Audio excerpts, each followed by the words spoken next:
Before we left on America's Great Loop, we spent thousands of dollars and countless hours upgrading our electrical system by using solar energy to power our lithium house battery bank. The question, however, is, was it necessary to do the loop, and has it paid off? Today's video is different from our usual vlogs because we're walking you through our entire system and giving you our opinion on its value for the loop. If you've been following along since the beginning, you know just how often we anchor, which is one of, if not the biggest reason for this upgrade. If you haven't been following along, you should definitely subscribe and join us for the rest of our Grand Loop adventure. We are in real time anchored here in Georgian Bay, and wow, it is nice out here today. We've been getting a lot of questions about our electrical system, and we've been meaning to post a video about our setup, why we like it. I'm kicking us off. We have loved our electrical system. I mean, it is our top priority before even leaving for the loop.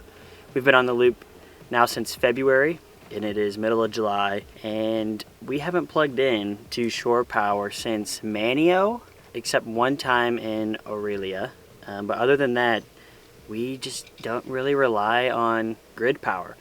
Now, we don't have huge draws since we don't have AC, but we run Starlink 24/7. It's always running. The inverter is always on. Ice maker, coffee maker, a freezer, a refrigerator, and all the lights.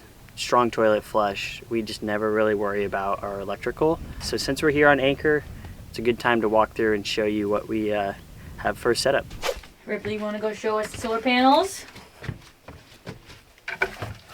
Now, we're heading up to the solar panels. We are up here at our solar array. We have 4 200-watt Renogy hard solar panels. They are not bifacial, so they only get light from the top. Looking back, we probably could have got ones that take some of the reflection off the water too. But these we got for a Black Friday deal, and they're very popular. You see them a lot on boats. We have them mounted off the back with L brackets, 2x96. There's 2 sections, so these 2 are together and those 2 are together, and they're just with U-bolts on our stainless fencing kind of railing that we already had. And then from the bottom, we can show you a better view, they are supported as well. And we went with this because it's on the back, and we just went through almost 50 locks, and we never had to worry about what side we were on, scraping them. A lot of people put them on the sides and can fold down, which is convenient. But with the locks and the loop, we wanted this area completely free.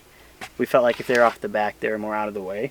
This setup's been working great for us. Very stable. They're slightly tilted so the rainwater flows off the back. Provides a little bit more shade for us down below. They're wired in series. So we went back and forth a lot. Do we do parallel? Do we do series? And we ended up doing all series because the technology and the MPPT controllers has gotten so good. That software and that firmware can take this power and know exactly what to put in. But there's about 100 volts at 11 amps running through this sheathing, zip tied up here, so that we don't have to worry about chafing. And then it goes down right into the main chase of wires where all of our steering cables are, all the way to the engine room.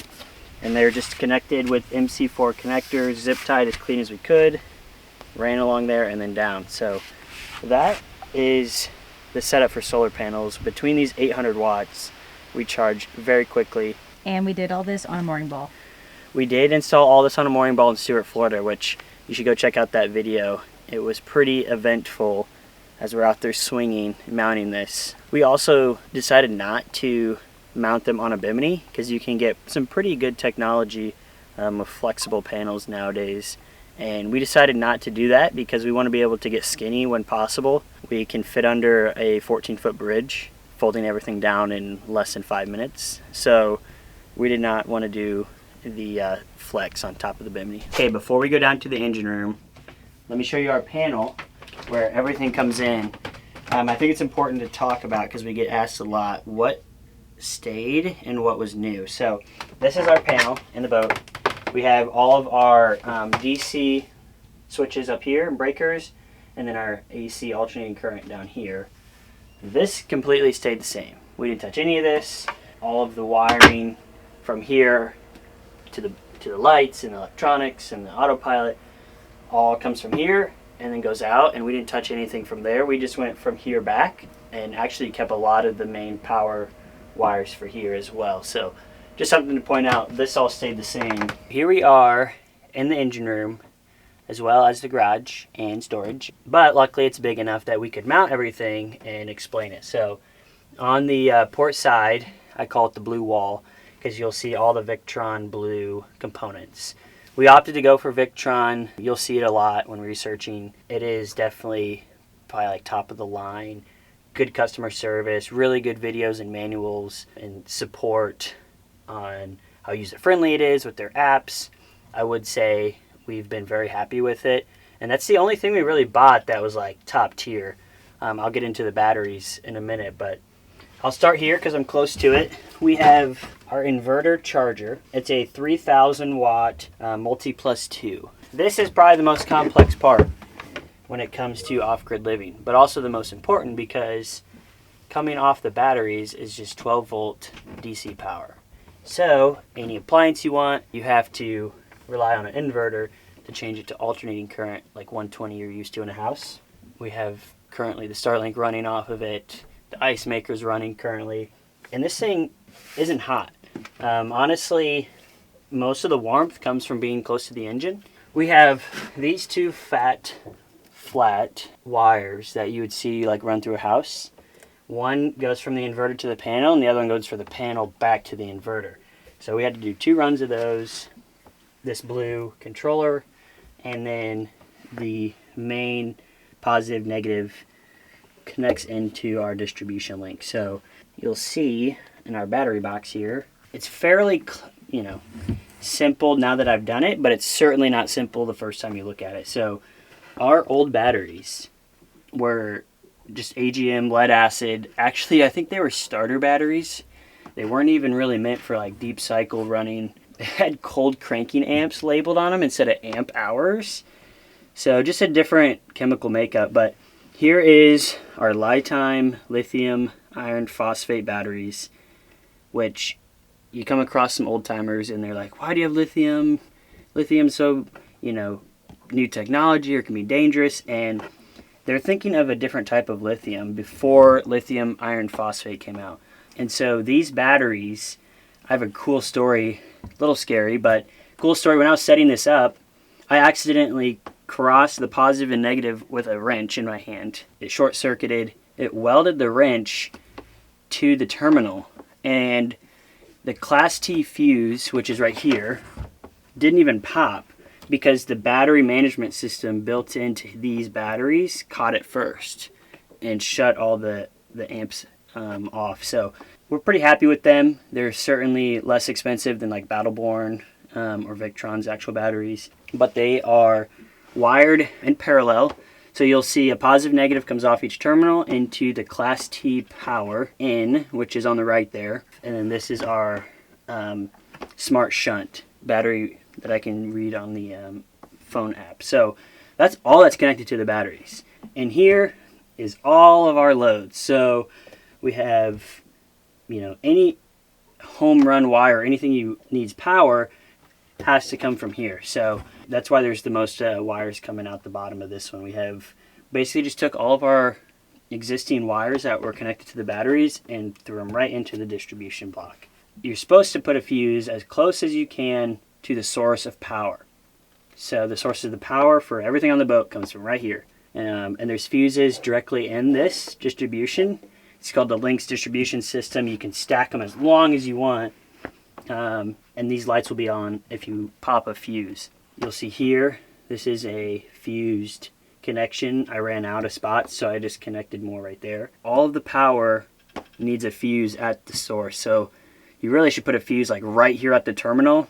Of course, here to the power T is only, 24 inches or so. That's fine. This is an existing 12 volt fused panel, and this is the main power coming in on that side, and then the black wire on the other. And you can see we only have one thing plugged into there, so we have a lot of space. If we ever wanted to install more fans or any 12 volt system, you can land the wire right there. Welcome to the boat yoga session. A hot engine. Yeah, don't burn yourself, please. All right, here we are, still on the port side of the boat. More blue devices. So here's our starting battery. This is not a lithium starter battery. And this one looks a little bit more of a mess, but we have the wires coming from the alternator. We have the wires coming to the starter and the starter solenoid landing here, as well as this really small wire is our smart shunt, so I can monitor the voltage of the house bank and the starter.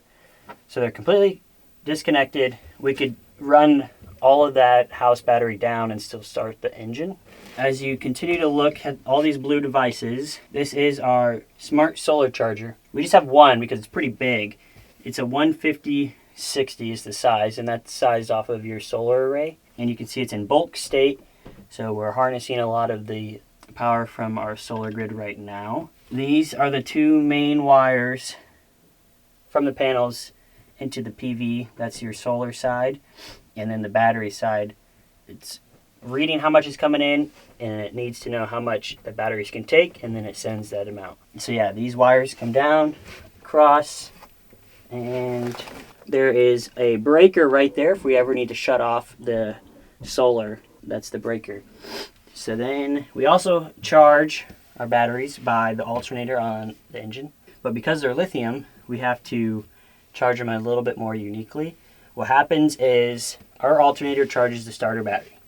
And then once the starter battery is completely charged, it's like, oh, I'm done. Then comes through it's a Orion Smart DC to DC charger, and that's where the name comes from. This battery's DC. It's coming through this and then charging our DC house bank. So the alternator doesn't directly charge our house bank. It'll first charge this. Once that's charged, then this sends the juice to our house bank. It's blinking because it's Bluetooth, but this is not doing anything unless the engine is on.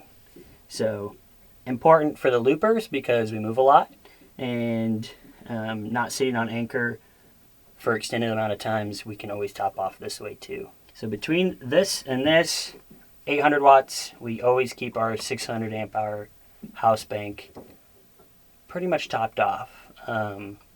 I've sat on anchor for 11 days through several storms, and since this has been installed, I don't think we've ever dropped below 60 some percent, and so that would charge up in a matter of an afternoon that was sunny and we were motoring. So All right, I'm going to talk about the cost and how much it has actually saved us. Has it been worth it, and all of the money we spent on it? So first I'm going to go through every component and how much each component costs. And then I'm going to go through how many nights we've been on anchor in the 6 months we've been on the loop, and how many nights we've been on mooring balls, and what the cost difference has been in saving money.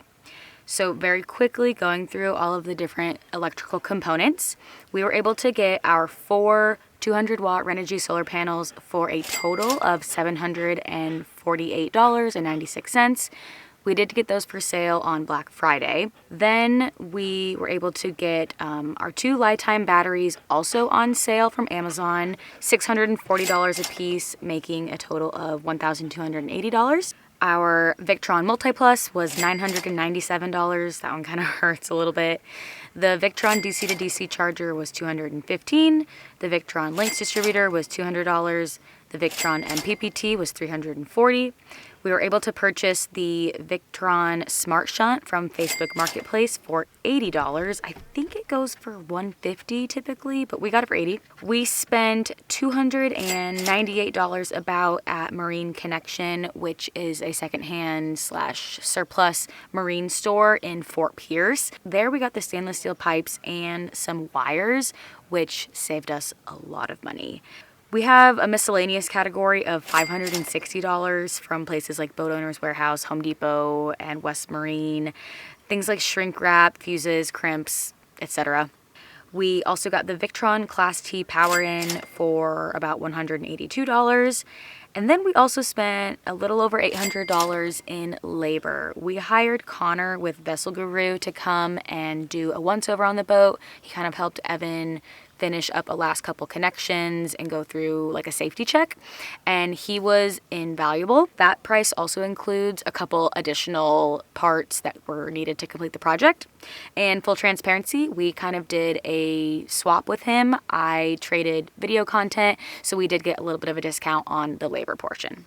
That brings our electrical upgrade to $5,735.75, is pretty close to what we spent. We could be off on a couple things, but $5,700. Now, has that been worth it?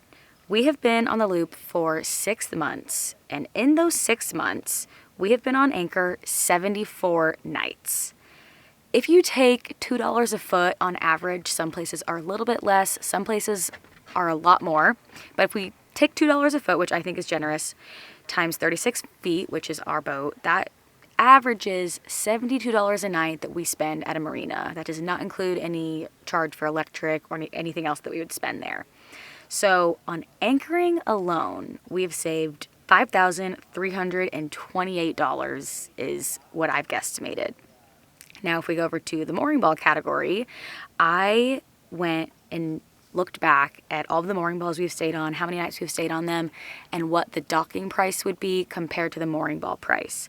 We've stayed on mooring balls 23 nights, putting us at $2,346 saved, putting us at a grand total of $7,674 saved, meaning our electric has technically been paid for, it's been paid off, it's been 100% worth it, and we're only 6 months in. We're planning on 15 months of the loop. So very, very happy with this upgrade. And it has opened so many doors, so many places, and broadened our horizons immensely. All in all, was this electric upgrade necessary to do the Great Loop? Absolutely not. Has it enhanced our experience? Without a doubt. If you have any questions at all, leave a comment below and we'll do our best to answer. Thanks for sticking around to the end, and until next week, love you. Bye.